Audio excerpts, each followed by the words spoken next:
Whether you like it or not, the next thing I say is just fact. Donald Trump has been leading in the polls for more than 100 days.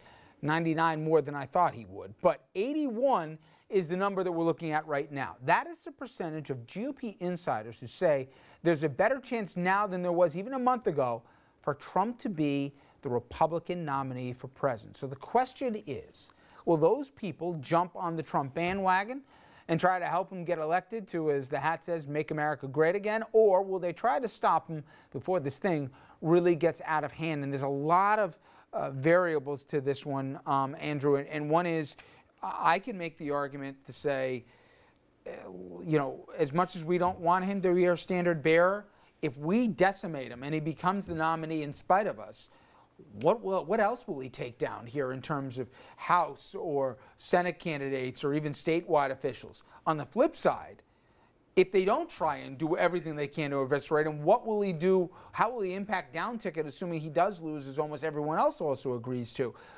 If you were to be a betting man, will the Kochs, will the Adelsons, will the party fathers, if you will they at least stand down some of the criticisms? Will the Fox network start to love him a little bit more? Or do they go all in and go nuclear on him? First of all, I think this topic is scaring people for Halloween. So it's we're getting a jump start on that. Look, I think you're asking a couple of different questions. I think eventually the Fox News and conservative media would get behind him to try to win the White House back. Better Trump than Hillary Clinton from their perspective. Sooner. I'm saying the primary process. I think they're going to sort of, Fox is looking for ratings in the primary process, so they'll use him the same way they've been using him up till now. I think you'll see the Adelsons and the Kochs of the world start to find other horses to get behind. They're not going to directly go after Trump, but they're going to try to encourage an opponent who they think can actually legitimately bring that down. If I had to guess right now, I'd say it's Marco Rubio. I know Adelson is already courting Marco Rubio, and I think their bromance is happening already. I wouldn't be surprised to see the Kochs or other big money Republicans start to find other horses to back. And by the way, none of them are named Jeb Bush right now. And Jeb today, to that note, Scott, he's cutting back on campaign staffing salaries, on both travel expenses, also in terms of certain campaign offices nationally. I mean, there's real questions as to where it goes. So the establishment candidate that they thought they were going to have doesn't seem to be working, at least to this point. They got to go somewhere, and we all treat it as a punchline. If all of a sudden, after you get through the first three, after South Carolina, if Trump's ahead, what do Republicans do? Do they, hold their nose and, throw an arm around him, or do they say absolutely not, no way, no how, he's going to kill us even worse next year? We'd rather lose to a Democrat but have a chance to hold the Senate. And the House. They all go to the hairdresser and change their hair looks to accommodate the presidential candidate. I just don't think he's going to. I mean, I'm in the 19%. I just, today the poll in Iowa says he's not leading any longer. He's Ben not Carson, leading there. by the way, which isn't a lot better in terms of your national chances. I like Iowa because they're like straight people. It seems to me they are. I don't know any Iowans, but they seem straight to me. And the fact of the matter is, I think he over a period of time he just wears on you. And I've said many times, he's not likable in the end, and I don't think he can win. And I think Republicans, to Andrew's point, the leadership's going to turn away. They may not turn. I don't know who they're going to turn to yet, but I don't think he's going to be the guy. And I may be in that 19%. I'm with you, except, and Dom, you've been saying this, but it's not getting late early, as Yogi would say. But it's been more than 3 months now. And I certainly thought that his 15 minutes would have been up a lot longer, a lot earlier. I don't see anyone else emerging. It's not that I don't think that Scott's right, that people are going to tire of the act, but to whom? Ben Carson looks like the default guy right now. Think about that one. I don't even know which is scarier. It's not going to be Trump. It's not going to be Ben Carson. It's going to turn back more toward people. Right now, it's a popularity contest. And Donald Trump has built up enormous ammunition. I don't think any of us realize the impact of that TV show, The Apprentice, what it built up for him for all these years. Everybody loves a winner. But now people are starting to realize that he's a fool, a clown. It's over. It's not going to last. I mean, I know him personally. He's a nice guy personally. But the freak show must come to an end. Okay. And it is coming to an end. Except here's my only point. I get it. if everyone's going to be like, oh, okay, we flirted with whatever, but now we're going to get married. I just don't know who the bride is here at the end of the day. Ben Carson. Marco Rubio, maybe. And I think Andrew predicted it that may early be all on. popular, but I think everybody forgets, about, when he's looking for water and everything else. He's still a real young guguy, okay? He's smooth, but he's smooth. Okay, maybe. But I just think people are conveniently saying he's option B or C when nobody thought. They thought he was getting in way too early. He's the best placed mainstream Republican who's not Jeb, because Jeb is flopping around like a fish out of water. All right, well, let's get to Democrats now. Lincoln Chafee, he's dropped out of the race. This magical moment in the Democratic debate sure didn't help. You've attacked Secretary Clinton for being too close to Wall Street banks. In 1999, you voted for the very bill that made banks bigger.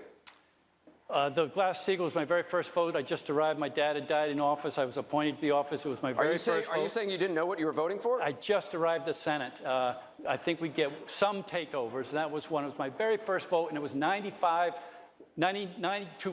It was the reconciliation. With all due respect, let me just say, what does that say about you that you're casting a vote for something you weren't really sure about? I think you're being a little rough. I just arrived at the United States Senate. I'd been mayor of my city. My dad had died. I'd been appointed by the governor. It was the first vote, and it was 90-5. Ow. Well, listen, he had hash marks in all the polls, so it was never really viable. But it's still hard for somebody to drop out. Shelley, I got to imagine at one point there was a conversation, maybe it was just in his house, where they said, Right. you could be president, right? But even guys with more realistic ones, I mean, we've seen already Perry's dropped out. I mean, with all due respect to George Pataki, is he staying this just because he's looking for a cabinet gig? I have no idea. It must be really hard to quit. There's one thing to lose on election night, right? But to quit and to basically acknowledge that you were completely wrong, that there was no path remotely, it was all in your head, or maybe those who wouldn't give you the tough love. That's got to be tough. That's I why felt for him. you need people other than people around you. I mean, honestly, if you don't have a spouse or a child or a friend who comes over and says, Chafee, really, you are deluding yourself, guy, and get out now before you get embarrassed God, further. what a tough conversation, though. Yeah, too late. But no, that's not a tough conversation. That is a responsible conversation. You're right. And we but are imagine a grown-ups, spouse you going, know. you know what? I think I can be president. And then I could just see Don B and the wife going like, what have you been smoking? No one's going to like you. Exactly after that answer. Oh. But Richard, keep in mind, a lot of people run for president not to be president. Yes. They're running to sell their books. They're running to go on the lecture circuit and get $100,000 a speech. They're running to be part of the cabinet.